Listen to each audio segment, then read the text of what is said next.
ठीक है, तो आज की क्लास हम शुरू करते हैं। क्या टॉपिक है आज का?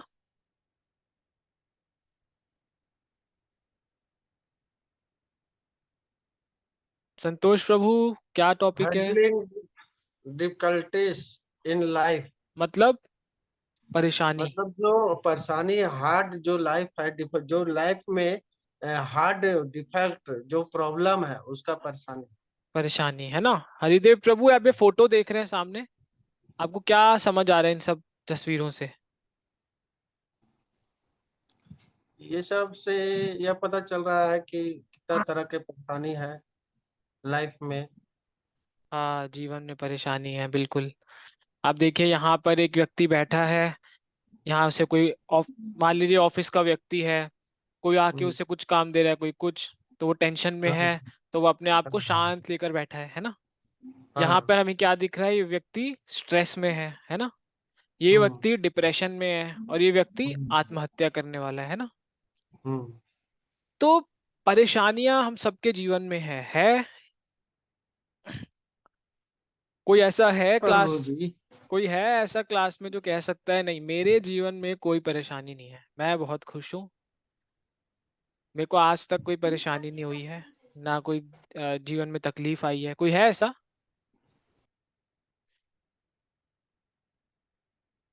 हरिदेव प्रभु, आती है परेशानी जीवन में?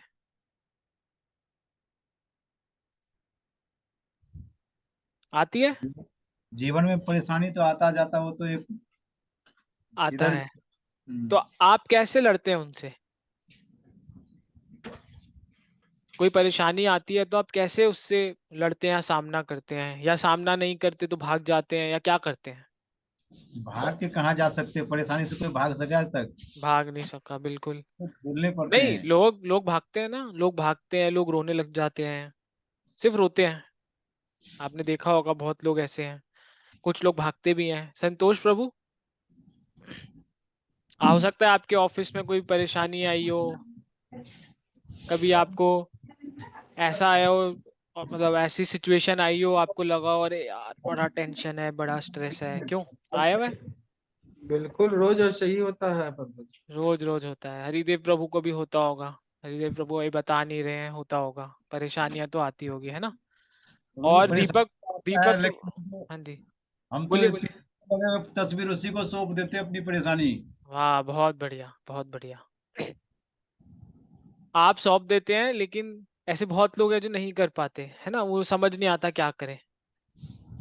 बहुत अच्छा। दीपक प्रभु, अमन प्रभु। जी प्रभु, परेशानियां तो आती रहती है। आती है। किसी को जॉब ढूंढने में जी। आती है ना। जॉब में जाने के बाद परेशानी आती है। कोई बीमार हो जाता है तो परेशानी। तो हम हम ये देखते हैं, सबके जीवन में दिक्कतें आती हैं, है ना। यस। अब दिक्कतें आती हैं तो उससे क्या होता है? डिप्रेशन। या तो व्यक्ति उसका सामना करे, या सामना नहीं कर पाता तो क्या होता है? टूट जाता है ना। टूट जाता है तो डिप्रेशन होता है, स्ट्रेस होता है, गुस्सा आता है उसे, है ना। या सुसाइड करता है वो, है ना। सुसाइड करता है। तो हम ये जी मुख्यतर सर। लक्षण देखते हैं लोगों में, जो परेशानियां नहीं झेल पाते। तो आज हम यही समझेंगे कि पहले तो परेशानी आती क्यों है और उसका सामना करें कैसे। ये चीज समझ ली, काम हो गया। कोई तरह की दिक्कत आई जीवन में, आप उसे झेल पाएंगे, गारंटी। ठीक है। तो आज पहले तो हम ये समझते हैं, जैसे हम सब ने बताया, जीवन में परेशानियां आती हैं। सबका जीवन ऐसा नहीं होता कि आप सोचें कि मेरे बेड पे गुलाब के पत्ते बिछे हुए हैं, मैं जहाँ चल रहा हूँ वहाँ फूल हैं, है ना। ऐसा तो जीवन होता नहीं। पुष्प के समान, है ना, ऐसा जीवन तो नहीं होता, किसी का ही नहीं होता इस संसार में, है ना।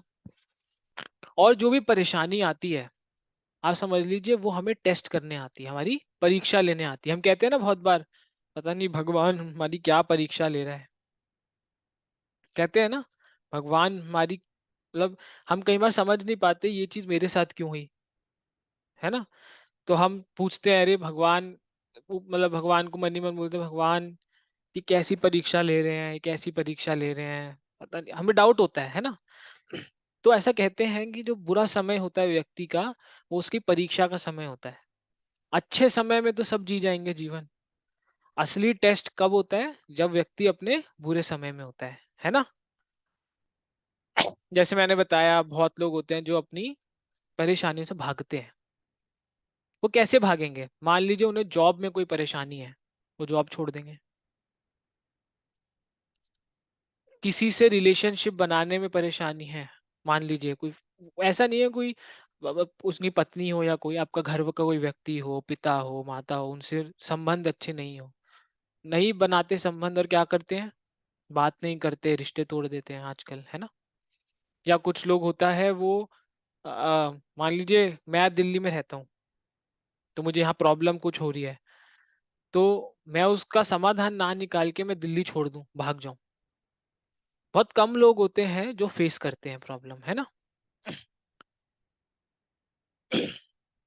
हाँ देखिए, या तो वो गिव अप कर देते हैं, मतलब या तो हार मान लेते हैं, या फिर क्या करते हैं, परेशानियों के, आप कह लीजिए छाव में या परछाई में वो बुरी आदतों को अपना लेते हैं। देखा है हमने, कोई नशा करना शुरू कर देता है ना। कोई डिप्रेशन में होता है तो वो ड्रिंक करना शुरू कर देता है ना।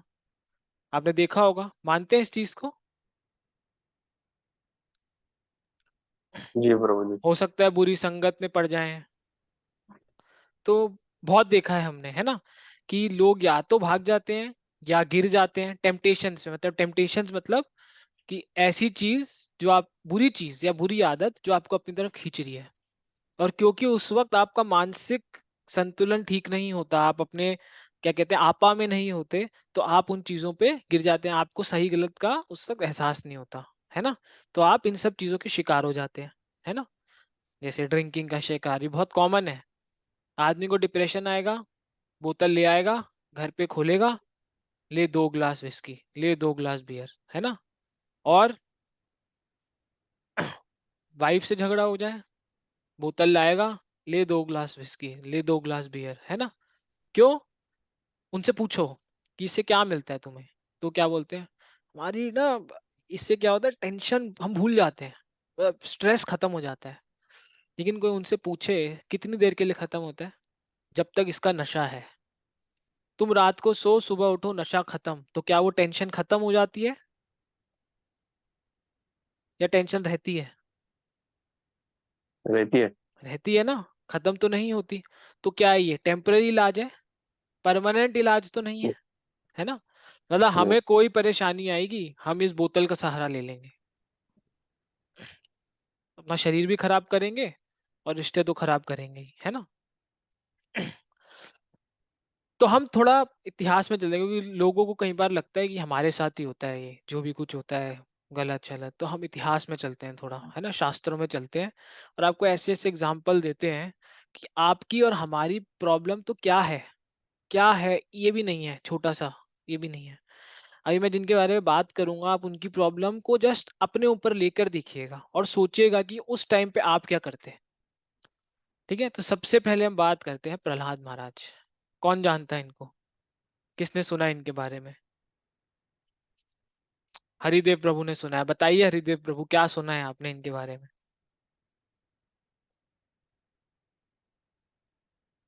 प्रभु जी, प्रहलाद जो है विष्णु को बहुत बड़ा भक्त थे हाँ। से ही। और तो उसके साथ बहुत तरह का, मतलब कि उसके पिता जो है ना, वो अपने आप को भगवान मानता है। हम्म सबको बोलता है कि तुम मुझे भगवान मानो। बिल्कुल। क्या नाम था उनके पिता का? हिरण्यकश्यप। हाँ, हिरण्यकश्यप। बहुत बढ़िया। तो वो क्या करता था?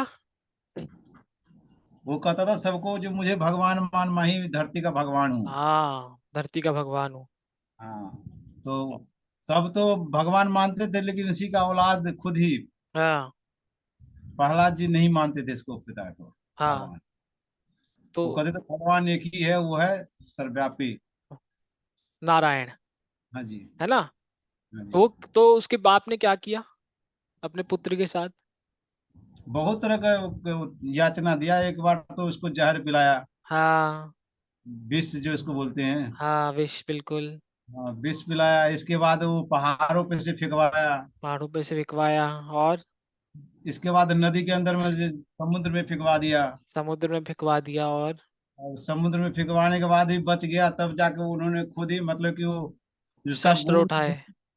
जिसका गुरु जो थे उसको बोला जो उसको मारने के लिए कोई प्रयत्न करो। हाँ। और उसके गुरु ने अपने पुत्र को बोला जाओ उसको तुम उसको कोई कुछ था उसको बोला जो आवाहन करो जो उसको मार देगा। हम्म। और वो आवाहन करता है तो वो तो मरता नहीं है। हम्म। फिर उसी के दोनों पुत्र को मार देता है। बहुत बढ़िया, बहुत बढ़िया, आपको ज्ञान है इसके बारे में। तो जी जी। प्रहलाद महाराज जो थे, हरिदेव प्रभु ने बहुत अच्छा बताया। प्रहलाद महाराज बाल अवस्था में ही थे, बहुत छोटे थे। उनके पिता जो थे हिरण्यकश्यप, वो क्या कहते थे सबको? ओम नमो नारायण, नारायण, या ओम नमो भगवते वासुदेवाय, ये नहीं जपना। क्या जपना है? ओम हिरण्याय नमः। क्यों? क्योंकि वो अपने आप को भगवान मानता था, बिल्कुल। तो वो क्या बोलता था? ओम हिरण्याय नमः। लेकिन उसका जो पुत्र था, उसने ज्ञान प्राप्त किया था अपने माता के गर्भ में। किनसे? स्वयं नारद मुनि से। तो वो जब पैदा हुआ, तो उसे पता था कि भगवान कौन है? नारायण, विष्णु। तो वो हमेशा जाप करता रहता था, किसका? भगवान के नाम का, है ना। तो उसके पिता को ये पसंद नहीं आया, नहीं अच्छा लगता था। तो उसके पिता ने क्या किया? सारे दौर तरीके अपनाए प्रहलाद को मारने के लिए। क्यों? क्योंकि वो उसकी बात ही नहीं मानता था। सोचिए, दुनिया में सब सारे लोग, इनफैक्ट आप सोचिए, इस दुनिया के ऊपर स्वर्ग लोक में भी इंद्र, वरुण, जितने भी देवी देवता थे, वो सब भी डरते थे, कांपते थे हिरण्यकशिपु से, क्योंकि उसके पास वरदान ऐसा मिला हुआ था उसे ब्रह्मा जी से, कि उसने, उसका वरदान आपको सबको पता है क्या मांगा था उसने? उसने तपस्या करी थी कठोर ब्रह्मा जी की, और बोला था, ना मैं दिन पहले उसे बोला ब्रह्मा जी को कि मुझे अमर बना दो, मुझे कोई ना मार सके। तो ब्रह्मा जी ने क्या बोला? मैं खुद ही अमर नहीं हूँ, मैं तुम्हें कैसे मनाऊं, कैसे अमरता का वरदान दूंगा? तो उसने अपनी बुद्धि का प्रयोग किया, और उसने अपने आ, उसको बदल दिया। उसने बोला, ब्रह्मा जी, ठीक है, आप नहीं दे सकते, आप ये वरदान दीजिए मुझे, ना मैं दिन में मर सकूं ना रात में, ना सुबह ना शाम, है ना मेरे को कोई जानवर मार सके, ना कोई इंसान, ना कोई अस्त्र ना शस्त्र, ना घर के अंदर ना घर के बाहर, है ना। ऐसे करके उसने, समझ लीजिए, सब कुछ कवर कर लिया था अपने वरदान में। तो एक तरीके से वो अमर हो ही गया था, ऐसा समझ लीजिए, है ना। तो उसने क्या सोचा कि मेरी बुद्धि भगवान की बुद्धि से ज्यादा तेज है, तो उससे सब डरते थे। तो उसने उसने देखा मेरा बेटा तो मान नहीं रहा, उसको गुरुकुल भेजा राक्षसों के बीच, की हो सकता है वैसी संगति में ये वैसा बदल जाए और विष्णु का नाम भूल जाए, पर नहीं भूला, है ना। तो उसने क्या किया? उसके पिता ने, आप देखिए, जैसे मैं फोटो दिखाते जा रहा हूँ एक एक करके, राक्षसों से उसका, उसे बोला तुम इसका कुछ करो, नहीं कर पाए। उसे जेल में डाल दिया, एक एक कोठरी में, जहां पर सांप थे, विषैले सांप। वो सांप कुछ नहीं कर पाए इनका। फिर हाथी, हाथी जैसा एक पागल हाथी, उसे मैदान में बिठा दिया, और एक पागल हाथी को उसके पीछे छोड़ दिया कि उस पे चढ़ जाए। पर क्या हुआ? कुछ नहीं हुआ। खाई से नीचे फेंक दिया, कि चलो, हो सकता है खाई से नीचे फेंके तब मर जाए। वो किया, तो भी कुछ नहीं हुआ, तो भी वो बच गए। अंत में क्या हुआ? हिरण्यकशिपु ने अपनी बहन का आह्वान किया। उनकी बहन का नाम क्या था?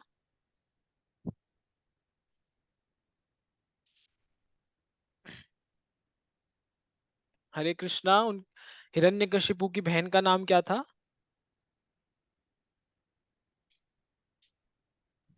प्रभु जी, इसका नाम तो हमें होलिका के नाम से जानता हूँ होलिका बस। ही नाम था, बिल्कुल, होलिका ही नाम था।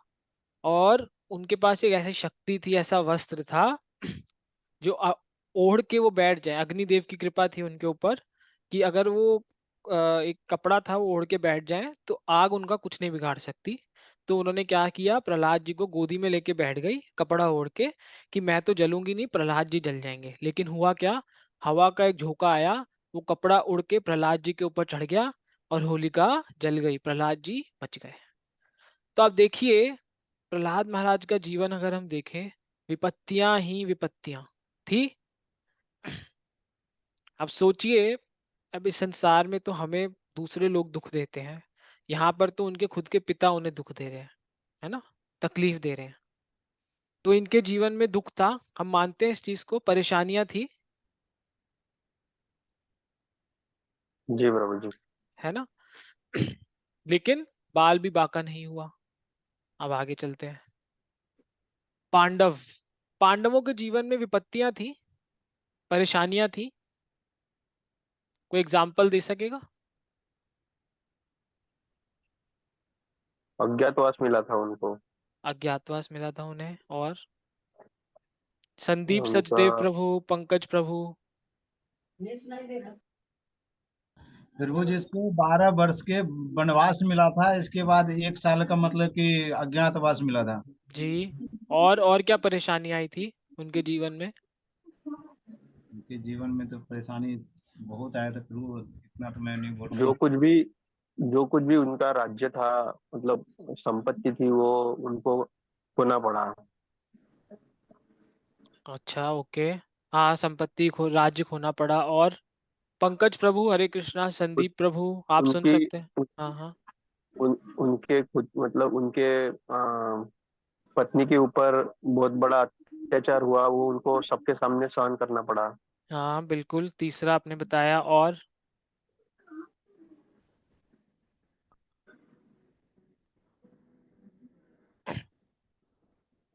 दीपक प्रभु, आप चैट में लिख सकते हैं। संतोष प्रभु, आप कुछ बताना चाहेंगे?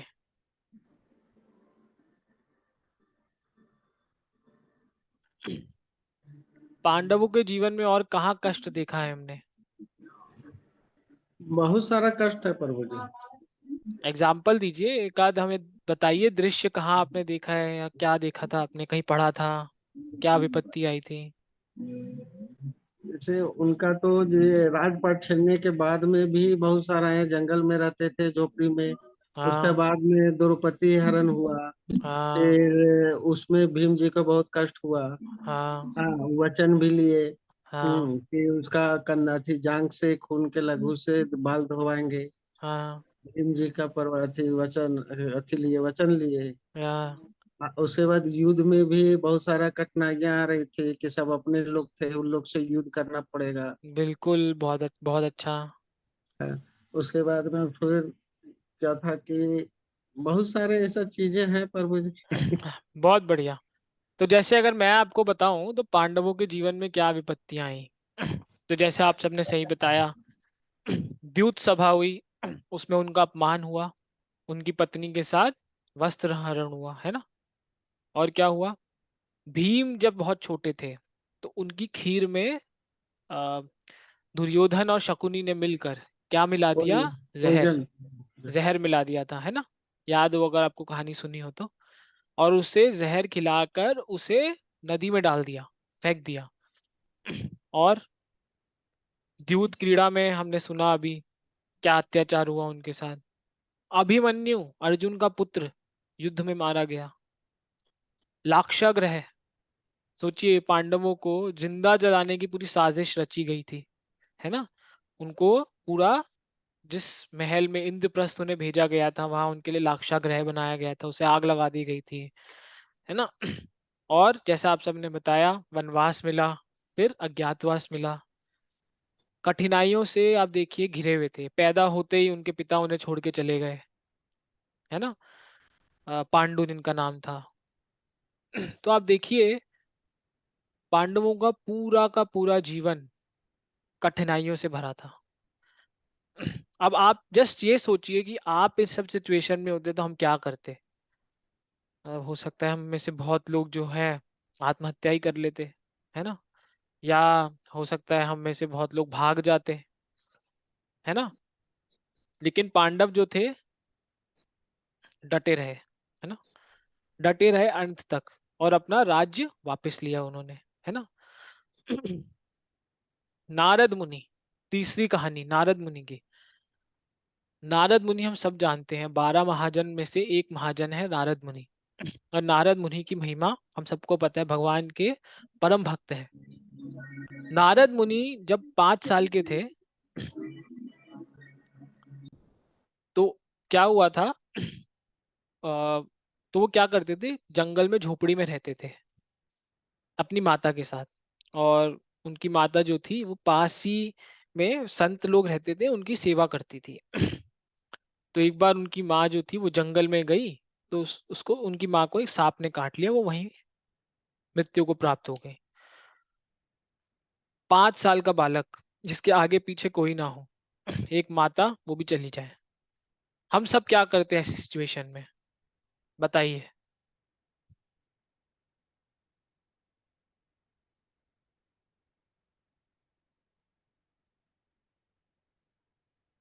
इमीडिएट रिस्पॉन्स हमारा, या तुरंत हम कैसा रिएक्ट करते हैं अगर ऐसा कुछ हमारे साथ घटित होता तो?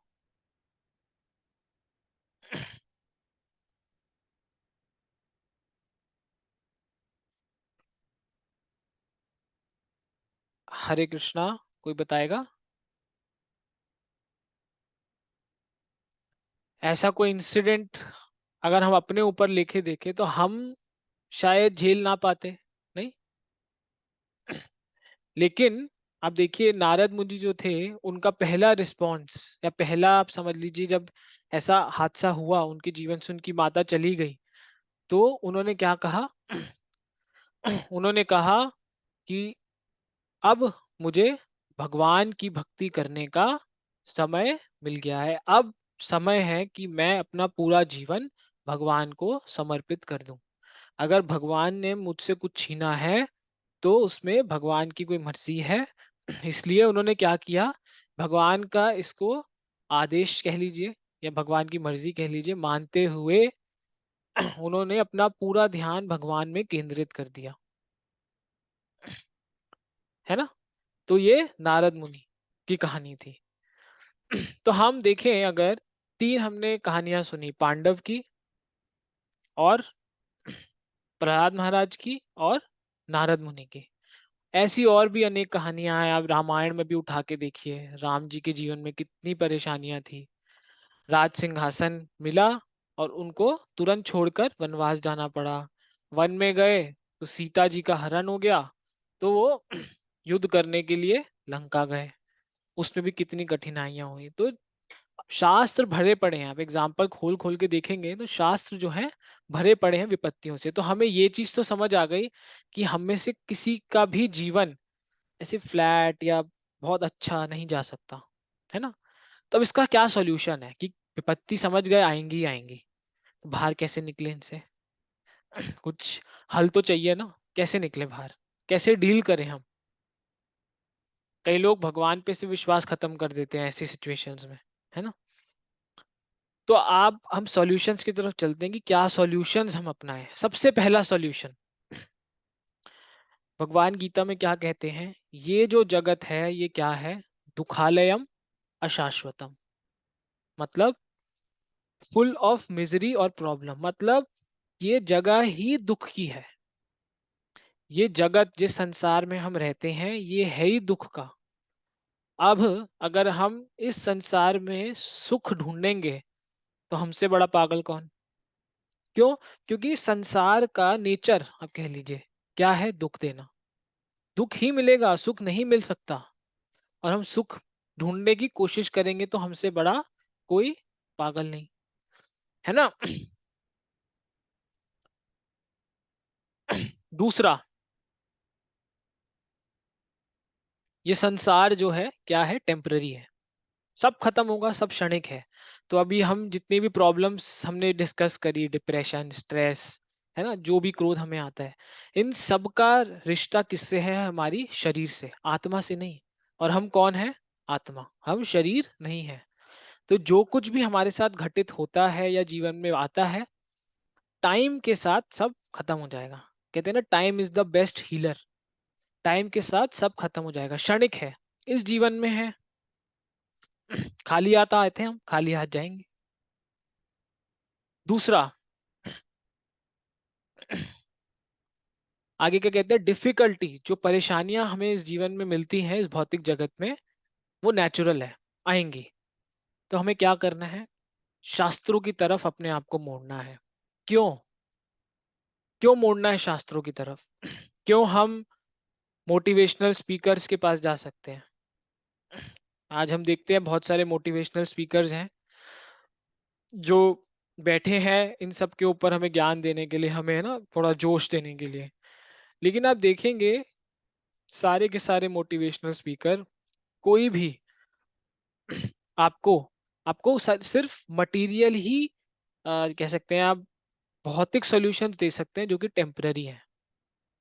लेकिन हमें क्या चाहिए? Permanent solution. क्योंकि बीमारी ऐसी है कि हम टेम्पररी सॉल्यूशन से सॉल्व करेंगे तो वो वापस आ जाएगी। तो हमें क्या चाहिए? Permanent solution. परमानेंट सॉल्यूशन कहाँ मिलेगा? शास्त्रों में। कैसे? क्योंकि हमारे शास्त्रों में आप देखिए सब चीज है, एक एक मैंने आपको जितनी कहानी पीछे बताई सब शास्त्रों से आई हुई है। हम सब कहानियां सुन सुन के इमेजिन कर सकते हैं कि उस व्यक्ति को उस वक्त क्या पीड़ा हुई होगी, या मैं उस वक्त वहां होता तो क्या पीड़ा होती, और उस व्यक्ति ने उस टाइम पर क्या किया। तो हमें ज्ञान मिलता है। हमें क्या होता है जब हम ऐसी सिचुएशंस में होते हैं, परेशानियों में होते हैं, हमें क्या होता है? हमारी कंफ्यूजन्स दूर होती है। महात्मा गांधी, अगर आप भगवत गीता जो है उसके एंड में जाएंगे, एकदम बुक कवर के उल्टे में देखेंगे, तो महात्मा गांधी क्या बोलते हैं? महात्मा गांधी कहते हैं जब मेरे को जीवन में परेशानी आती थी या मुझे डाउट्स आते थे, है ना, या डिसअपॉइंटमेंट या निराशा आती थी, तो मैं क्या करता था, या मुझे कोई अ, किरण नहीं दिखती थी कि मैं वापस खड़ा हो पाऊं उन सब चीजों से, तो मैं क्या करता था? मैं भगवत गीता खोलता था और भगवत गीता का श्लोक पढ़ता था, उससे ज्ञान लेता था, और तुरंत मैं सारी परेशानियों से मुक्त हो जाता था, है ना। तो पहला क्या है? हमने देखा ये जगत ही दुखालयम अशाश्वतम है, मतलब टेम्पररी और मिजरी, दुख ही दुख है। दूसरा, परेशानियां इस जीवन में हमें मिलेंगी ही मिलेंगी, कुछ भी कर लें। तो हमें क्या करना है? शास्त्रों की तरफ मुड़ना है, उनसे गाइडेंस लेनी है, वहां देखना है कि क्या दिया गया है इन सब चीजों के लिए, है ना। तीसरा, ये तो आप सब मानते हैं कि हमारे जीवन में हमारे साथ जो कुछ भी होता है वो हमारे कर्म फल के हिसाब से हमें मिलता है। मानते हैं इस चीज को? अमन प्रभु, हरिदेव प्रभु, संतोष जी। प्रभु? 100 100%, 100%। है ना। अच्छा हो या बुरा हो हमारे साथ, वो हमारे कर्मानुसार हमें मिलता है। आपको अलेक्जेंडर द ग्रेट की कहानी पता है? जब वो अपने एंड टाइम पे थे, मृत्यु के टाइम पे, अलेक्जेंडर बहुत बड़े एक राजा थे जो आई थिंक पूरी दुनिया जीत के इंडिया आ रहे थे, ऐसा था। तो जब अपने एंड टाइम पे थे, मृत्यु के टाइम पे, तो उन्होंने अपने सैनिकों को बोला कि जब मैं मरूं तो मुझे क्या चाहिए? तीन चीज। पहली, कि मेरा जो शरीर है, शव है, वो कौन कंधा देगा उसे? डॉक्टर। ये मेरी पहली शर्त, पहली पहली पहली आदेश है तुम्हारे लिए। दूसरा आदेश, जब मुझे मुझे ले जाया जाएगा, जिस रास्ते से मैं शमशान घाट जाऊंगा, उस पूरे रास्ते पे आपको सोने चांदी और रत्न मोती, इन सब से वो पूरा रास्ता सजा देना है। ये दूसरा आदेश। और तीसरा आदेश, कि मेरा जो हाथ है वो मेरे शैया से लटकना चाहिए नीचे। ये तीसरी शर्त। तो उनके सैनिक थोड़े कंफ्यूज हो गए, उन्होंने पूछा कि हम कर तो देंगे पर ये क्यों करना है? तो उसने क्या बोला? ध्यान से सुनिएगा, उसने क्या बोला कि जब मैं मरूंगा तो मैं, पहली चीज उसने क्या बोली कि मेरा शव कौन उठाएंगे? डॉक्टर। क्यों? ये इसलिए कि दुनिया को पता चले कि जब मृत्यु आती है तो अच्छे से अच्छा डॉक्टर भी कुछ नहीं कर सकता। पहली चीज। दूसरा चीज उसने बोला कि जो रास्ता है वो सोने चांदी हीरे जवाहरात से सजा देना। क्यों? कि दुनिया देखे कि मैंने जितना धन इकट्ठा किया था इस जीवन में, सब यहीं का यहीं रह गया, मैं कुछ भी अपने साथ नहीं ले जा पाया। और तीसरी चीज, मेरा जो हाथ है वो शव शैया से बाहर निकलना चाहिए। क्यों? देखने के लिए कि मेरे हाथ खाली हैं। मैं आया भी खाली हाथ था, मैं जा भी खाली हाथ रहूं। हमारे शास्त्र इस संदर्भ में एक श्लोक बताते हैं, और ये श्लोक आप सब याद कर लीजिए।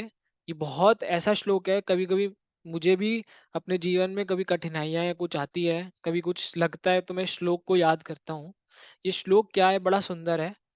धनानि भूमौ पशवश्च घोष्ठे नारी गृहद्वारे जन शमशाने देह चिदायाम परलोक मार्गे कर्मानुगो गच्छति जीव एका।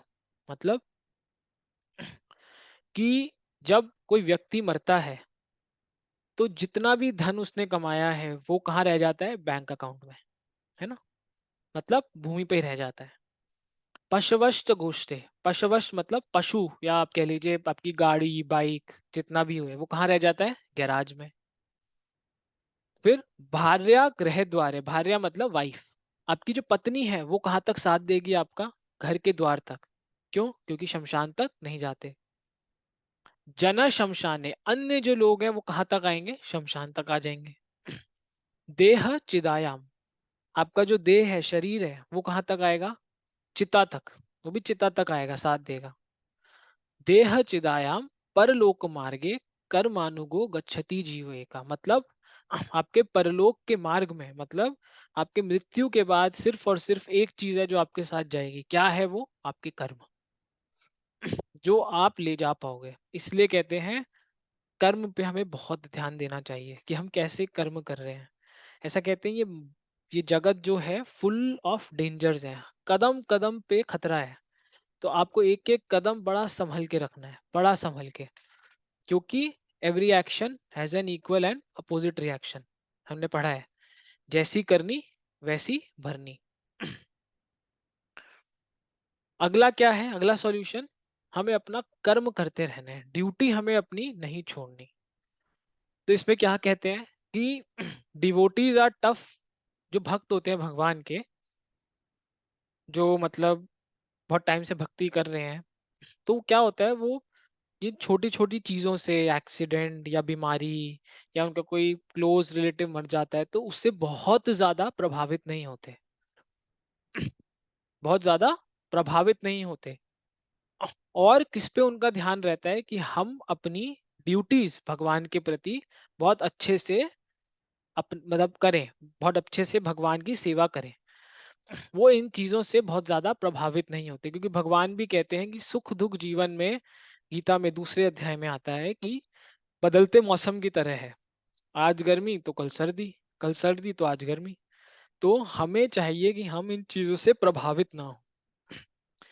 आगे क्या लिखते हैं, एक्सीडेंट नेवर डेविएट, भक्त इन सब चीजों से, अपने डिवोशन अपनी भक्ति के पाथ से भटकता नहीं है। लेकिन आप देखिए जो अभक्त होते हैं, उनका सबसे पहला रिएक्शन क्या होता है इन सब आपदाओं में, वो भगवान पे विश्वास खत्म कर देते हैं। वो कहते हैं भगवान जैसी कोई चीज होती नहीं। क्यों, अगर होती तो मेरे साथ इतना बुरा थोड़ी होता। वो इस चीज को नहीं, क्यों, इसको कहते हैं अधूरा ज्ञान, उन्हें ज्ञान नहीं है कि आपके साथ जो कुछ हो रहा है भगवान नहीं कर रहे, आपके खुद के कर्म हैं जो अब उनका आपको फल मिल रहा है। और भगवान आगे गीता में क्या कहते हैं, जो इन विपत्तियों को इतना ध्यान नहीं देता, है ना, ये सोच के कि ये आती जाती रहेंगी, है ना, और अपनी ड्यूटीज, जो अपनी भक्ति है, अपनी सेवा है, और अपनी जो भी हम संसार में अपनी ड्यूटीज करते हैं वो करता रहता है, तो वो व्यक्ति मेरे पास आने के लिए पूरा तैयार है, ऐसा भगवान गीता में कहते हैं। तो चौथा पॉइंट क्या हो गया, हमें अपनी ड्यूटी करनी है। और अगर आखिरी पॉइंट की बात करें तो बहुत ज्यादा जरूरी है, हमें भगवान में विश्वास होना बहुत जरूरी है, फेथ। कितना, 1%, 2%, 99% नहीं, 100%। हमें 100% भगवान पे फेथ रखना जरूरी है। क्यों जरूरी है, क्योंकि हमारे देख श्रीला प्रभुपाद जो हैं वो क्या कहते हैं, भक्तों से ही कहते हैं वो कि आप ये मत समझिए कि आप भक्ति में जुड़ गए हैं। बहुत लोग बोलते हैं कि हम भक्ति कर रहे हैं भगवान की, हमारे साथ क्यों बुरा हो गया, हमारे साथ तो बुरा नहीं होना चाहिए था, नहीं। तो प्रभुपाद क्या कहते हैं कि don't expect smooth selling in this world. आप ये मत एक्सपेक्ट करना कि आप अगर भक्ति में आ गए हो तो आपके जीवन में परेशानियां या मुश्किलें या दिक्कत नहीं आएंगी। नहीं, भक्ति में आने का सिर्फ एक फायदा ये है कि भगवान आपके साथ हमेशा खड़े हैं। अगर कोई चीज, मान लीजिए अगर कोई गोली मारता है और गोली आपको यहाँ लगने वाली होती है आपकी छाती पे, तो क्या होगा? अगर भगवान आपके साथ है, आपको छू के निकल जाएगी। जैसे एक व्यक्ति था, वो बीच के पास रहता था, बीच होता है बीच के पास, तो भगवान का भक्त था वो। तो वो जब बीच पे चलता था तो वो देखता था कि उसके पैर के निशान के साथ साथ कोई और भी चल रहा है ना। तो उसे लगता था कि भगवान चल रहे हैं, और भगवान चलते थे, उसे था ये विश्वास था कि भगवान चल रहे हैं उसके साथ। लेकिन एक बार क्या हुआ, उसके जीवन में कुछ कठिनाई आ गई, और उसने देखा कि जब कठिनाइयां आई और जब वो बीच पे चल रहा था, तब उसने देखा कि उसके ही चरण चल रहे हैं, दूसरे जो चरण थे, जो चरण के निशान थे, वो तो थे ही नहीं। तो उसने बड़ा, उसे बुरा लगा, उसने बोला ये भगवान तो सुख में ही साथ थे, दुख में तो थे ही नहीं भगवान साथ में। तो उसने भगवान को कहा, बोला भगवान को, भगवान आप दुख में ही तो मेरा साथ छोड़ के चले गए। तो भगवान ने क्या कहा कि सुख में मैं तेरे साथ चल रहा था, दुख में मैं तुझे अपनी गोदी में उठा के चल रहा था, वो जो पैर के निशान थे वो मेरे थे, तेरे नहीं थे। तो हमें भगवान पे टूट विश्वास, 100% फेथ होना बहुत जरूरी है कि भगवान की प्लानिंग हमारी प्लानिंग से तो बहुत ही ज्यादा अच्छी है ना। अब देखिए, अर्जुन जो थे महाभारत में युद्ध करना उनके लिए आसान नहीं था। आप शुरू में पहला अध्याय अगर गीता का पढ़े हैं तो वो अपना शस्त्र त्याग चुके थे। क्यों? उन्होंने भगवान को बोला कि मैं अपने ही परिवार वालों से नहीं लड़ सकता, है ना। तो भगवान ने उसे क्या बोला कि अर्जुन, तुम एक माध्यम हो, ये जिनको मारना है इनको तो मैं काल मार ही चुका है। काल, काल मतलब भगवान कह रहे मैं मार चुका हूँ, तुम तो एक जरिया हो। तब अर्जुन को पूरा गीता का ज्ञान मिला, तब उसने अपने शस्त्र उठाए। फिर जब अभिमन्यु, बहुत लोग ऐसा कहते हैं कि अर्जुन जो थे, जब उनके पुत्र का, अभिमन्यु का देहांत हुआ, जब उसको मारा गया, तो अर्जुन तो रोने लगे। प्रभुपाद से किसी ने पूछा, अर्जुन तो रोने लगे। उनको तो गीता का ज्ञान हो गया था, उसके बाद जब उनका पुत्र मिला वो तो रोने लगे।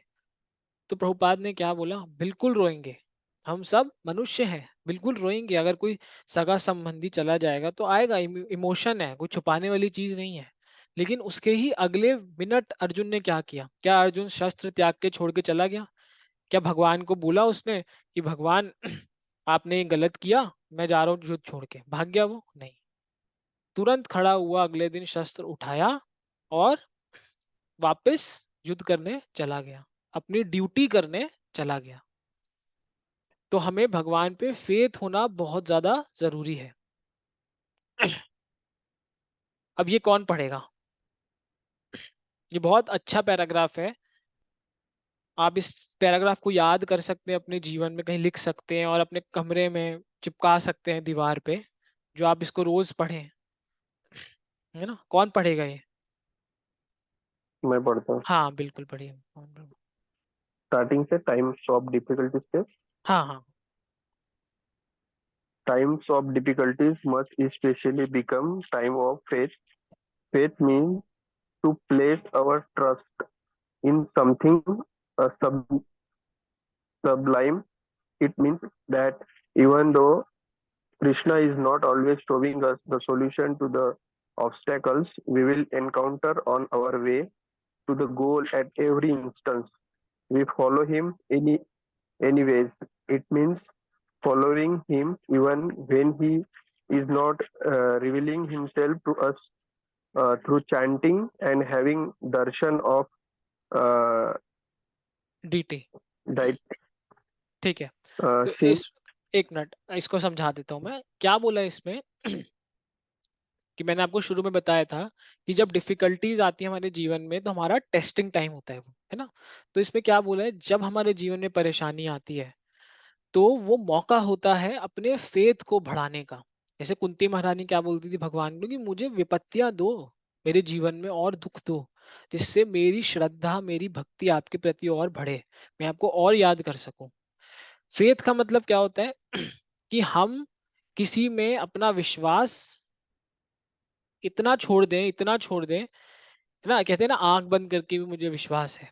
ऐसा फेथ हमें भगवान पे रखना है। मतलब कि अगर हमें ऐसा लगे कि even though Krishna is not, कि भगवान हमें हमेशा हमारी परेशानियों का समाधान नहीं दे रहे, जो भी हमें आती है दिक्कतें हमारी, ऐसा हमें लगता है ना, फिर भी हम उन्हें, भगवान के ऊपर अपना फेथ या अपना कह सकते हैं विश्वास बनाए रखेंगे, है ना। मतलब इट मीन्स फॉलोइंग हिम, उनके पीछे पीछे चलना या उनके पद चिन्ह पे चलना, even even when he is not revealing himself to us, है ना।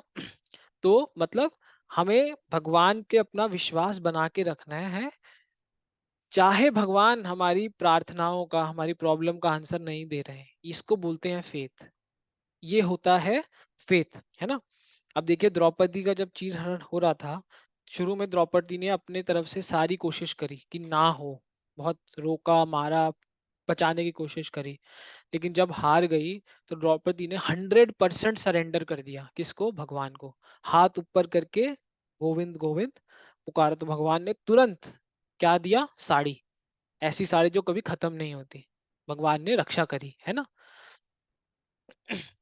तो हम भगवान को कैसे, अब भगवान को तो हम बहुत लोग कहते हैं हमने देखा नहीं है ना। कह सकते हैं हम लोग हमने नहीं देखा, बिल्कुल नहीं देखा हमने भगवान को। तो हम भगवान पे कैसे फेथ रखें? भगवान का नाम लेकर और भगवान के विग्रहों का दर्शन करके, ऐसे हम फेथ रखें, है ना। ठीक है, आगे पढ़िए अमन प्रभु। जी, seeing Krishna's hand doesn't mean that we can or even need to always understand the reasons behind his action. We simply accept that his plans are inconceivable to us. We don't even need to understand them. Our faith is that Krishna is our well-wishing friends. Everything is happening by the arrangement of our own God. बस Story of बस बस Bhopal बस, yesterday. ये मैं आपको बताऊंगा, है ना। क्या बोल रहे हैं इसमें कि भगवान का हाथ हमारे ऊपर है हमेशा। जरूरी नहीं हमें दिख नहीं रहा तो वो है नहीं, है ना। और हमें हमारे जीवन में कुछ भी घटना होता है तो घटना होती है तो जरूरी नहीं हम उसे तभी माने कि हमारे लिए अच्छा है जब हमें उसका कारण पता चले। नहीं, आपको एक्सेप्ट करना पड़ेगा भगवान की प्लानिंग आपसे सॉलिड है। हम क्या प्लानिंग करते हैं, हमारा दिमाग कितना छोटा है। सोचिए ब्रह्मा जिनका पूरा शरीर इंटेलिजेंस से बना है, पूरा शरीर, जब वो ही भगवान को नहीं समझ पाए, भगवान की लीलाओं को नहीं समझ पाए, वो ही माया जाल में फंस गए, माया के प्रभाव में आ गए, तो हम क्या है? कुछ भी नहीं है। तो हम कैसे ये सोच लें कि हम भगवान की प्लान्स को समझ सकते हैं? कोई नहीं समझ सकता भगवान की प्लानिंग को। हाँ, हम भगवान पे विश्वास जरूर कर सकते हैं। और हमने देखा है पास्ट में, आप देखिए प्रहलाद को जब खाई से नीचे फेंका तो भी प्रहलाद ने क्या किया? आग बंद करके भगवान को याद, तो भगवान ने क्या किया? नीचे रहकर अपनी गोदी में प्रहलाद को पकड़ लिया, है ना। जब अग्नि में बैठे, अग्नि में बिठाया उन्हें, तो भी भगवान का नाम लेकर आग बंद करी, क्या हुआ? कपड़ा उड़ के उनके ऊपर आ गया, वो बच गए। पागल हाथी के नीचे डाल दिया गया, वो पागल हाथी जिसका ट्रैक रिकॉर्ड है कि उसने किसी को नहीं बख्शा, जब उसने प्रहलाद को देखा वो शांत हो गया।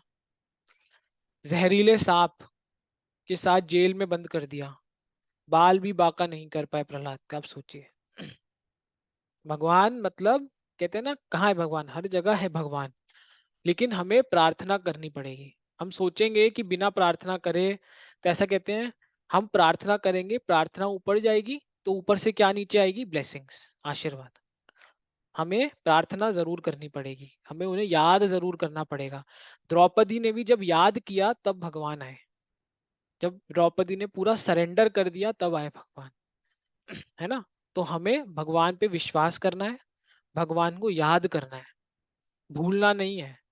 दुख आए चाहे सुख आए, सुख में तो लोग भूल जाते हैं, सुख में भी याद करिए, थैंक यू बोलिए कि मेरे को जो मिला है मैं उसके लायक तो नहीं था, लेकिन फिर भी आपने दिया, क्योंकि हमारा तो कुछ है नहीं, है तो सब उन्हीं का, है ना। हम कितने टाइम, 50-60 साल के लिए हमें उसका कैसे कह दिए कस्टडी दी गई है, कि रक्षा या देख रेख करने के लिए दी गई है ना। लेकिन हम उसी में घमंड कर लेते हैं। तो हमें नहीं करना, विश्वास रखना है भगवान पे। अब इसमें 2 स्टोरीज हैं, ये स्टोरी रियल लाइफ स्टोरीज हैं, इससे थोड़ा आपकी आंखें खुलेंगी। एक है भोपाल गैस ट्रेजेडी। पता है आपको भोपाल में क्या हुआ था 2003 में? गैस लीक हुई थी। उससे क्या हुआ था? उससे लगभग 1500 से 1600 लोग डेथ हुई थी उनकी। 1500 से 1600 लोग की डेथ हुई थी, बिल्कुल। मतलब आप देखिए आसपास के जितने लोग थे वो तो मर ही गए थे, छोड़ दीजिए, और थोड़ा और दूर जाएंगे तो वो लोग हॉस्पिटलाइज हो गए थे, ऐसा हुआ था, है ना। पैरालिसिस से गुजर रहे थे वो अभी। पैरालिसिस, और इनफैक्ट अभी भी वहां पर जो लोग पैदा होते हैं उनको कुछ ना कुछ डिफेक्ट होता है। अब सोचिए गैस का ऐसा प्रभाव था। अब आपको एक मजे की बात बताता हूँ। एक मील कितना होता है?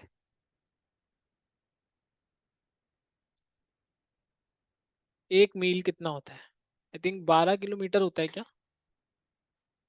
आप सोचिए जहां पर गैस लीक हुआ था, मैं आपको स्क्रीन पे दिखाता हूँ, या आप गूगल भी कर सकते हैं। ये देखिए, आपको मेरी स्क्रीन दिख रही है? जी। ये जब गैस लीक हुआ था तो वहां पे एक फैमिली रहती थी, जब जिस प्लांट के पास ये हुआ था उसके पास ही रहती थी, 1 मील दूर थी शायद। आ, हाँ देखिए, 1 माइल अवे, 1 मील दूर थी। वो परिवार रहती थी, वो परिवार रहते थे। आ, उनका बाल भी बाका नहीं हुआ। आप सोचिए बाकी लोगों, कुछ बहुत तो मर चुके थे, बहुत को तो हॉस्पिटल जाना पड़ा था, लेकिन एक ये 2 फैमिली थी जो बच गए, इनका बाल भी बाका नहीं हुआ। हॉस्पिटल तो क्या ही जाने की बात करूं, बाल भी बाका नहीं हुआ। क्यों? क्योंकि जब ये गैस लीक हो रही थी तब ये लोग अपने घर में बैठ के यज्ञ कर रहे थे, हवन कर रहे थे। और हवन का जो धुआं था, जो हवन हवन कुंड से जो धुआं निकलता है, उस धुएं ने उनके चारों तरफ ऐसा प्रोटेक्शन, आप कह लीजिए ऐसा कवच बना दिया था कि वो जो गैस थी, जहरीली गैस, वो उसे भेद ही नहीं कर पाई। और वो परिवार पूरा का पूरा बच गया, सेफ था। तो जो लोग भी कहते हैं ना कि आजकल आपको बहुत लोग मिलेंगे मॉडर्न लोग जो कहेंगे हवन से धुआं होता है, पॉल्यूशन फैलाते हैं, नहीं, प्रकृति को शुद्ध करता है। यहाँ पढ़िए, आप देखिए, December 3, 1984 when gas leak happened, अब देखिए hundreds of people died, thousands are hospitalized। लेकिन 2 परिवार थे, श्री सोहन लाल कुशवाहा, ML राठौड़, जो 1 मील दूर रहते थे, है ना। क्यों? क्योंकि ये परिवार रोज अग्निहोत्र हवन करते थे। इनके परिवार में कोई मरा नहीं, कोई हॉस्पिटलाइज भी नहीं हुआ, सोचिए। और वो ऐसे एरिया में थे जहां पर कहते हैं ना वर्स्ट इफेक्ट हुआ, जो एरिया, उस एरिया में थे।